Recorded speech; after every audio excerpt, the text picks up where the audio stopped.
गंगा किनारे बसे छोटे से गांव में भोला नाम का एक गरीब आदमी रहता था। भोला की जिंदगी संघर्षों से भरी थी। वह बचपन से ही मेहनत करता आ रहा था, लेकिन गरीबी उसका साथ नहीं छोड़ रही थी। उसके माता पिता खेतों में मजदूरी करते थे और जब वह भी उन्हीं की तरह मजदूरी करने लगा। भोला की शादी कम उम्र में हो गई थी और कुछ सालों में उनके 2 बच्चे हो गए। परिवार बढ़ने के साथ खर्चे भी बढ़ने लगे, लेकिन मजदूरी से घर चलाना मुश्किल हो रहा था। कई बार पेट भरने के लिए सिर्फ पानी पीकर ही सोना पड़ता। एक दिन जब भोला को काम नहीं मिला तो वह उदास होकर गांव के चौपाल पर बैठ गया। वहीं एक बूढ़े दादाजी बैठे थे, जो गांव के सबसे समझदार इंसानों में से एक थे। उन्होंने भोला से पूछा, बेटा इतना उदास क्यों है? भोला ने अपनी परेशानी बताई तो दादाजी बोले, काम के लिए दूसरों पर निर्भर मत रहो, भगवान भी मदद करेगा अगर मेहनत करोगे। भोला को उनकी बात दिल को छू गई। उसने सोचा कि क्यों ना अपनी चाय की दुकान खोली जाए। मगर दिक्कत यह थी कि उसके पास पैसे नहीं थे। उसने अपनी पत्नी से इस बारे में बात की। विमला ने अपने बचाए हुए कुछ पैसे भोला को दिए और गांव के एक दोस्त से उसने थोड़ा और उधार लिया।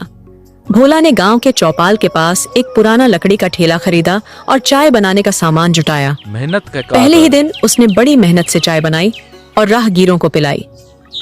शुरुआत में ग्राहक कम आए, लेकिन उसकी चाय की खुशबू और स्वाद धीरे धीरे लोगों को आकर्षित करने लगी। कुछ ही महीनों में भोला की चाय की दुकान मशहूर हो गई।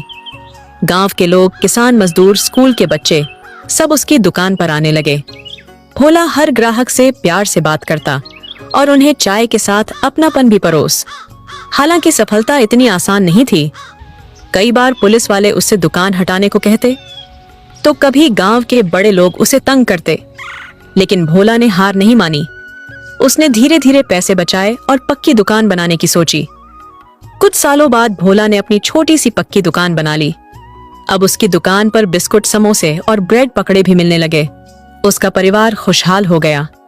बच्चे स्कूल जाने लगे और पत्नी को भी उसने दुकान में मदद करने के लिए साथ रखा। एक दिन वही बूढ़े दादाजी फिर से उसकी दुकान पर आए। उन्होंने मुस्कुराते हुए कहा, बेटा मैंने कहा था ना कि मेहनत करने वालों को भगवान भी मदद करता है। भोला ने कहा, दादाजी आपकी बात ने मेरी जिंदगी बदल दी। अगर इंसान ठान ले तो कोई भी गरीबी उसे रोक नहीं सकती। भोला की कहानी हमें यह सिखाती है कि जिंदगी में कितनी भी मुश्किलें आए, अगर हम मेहनत, धैर्य और आत्मनिर्भरता के साथ आगे बढ़े तो सफलता जरूर मिलेगी। एक छोटे से गांव में सोहन नाम का एक किसान रहता था।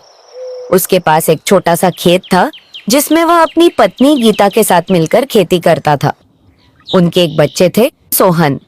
दिन रात मेहनत करता था, लेकिन उनकी मेहनत का फल कभी अच्छा नहीं निकलता था।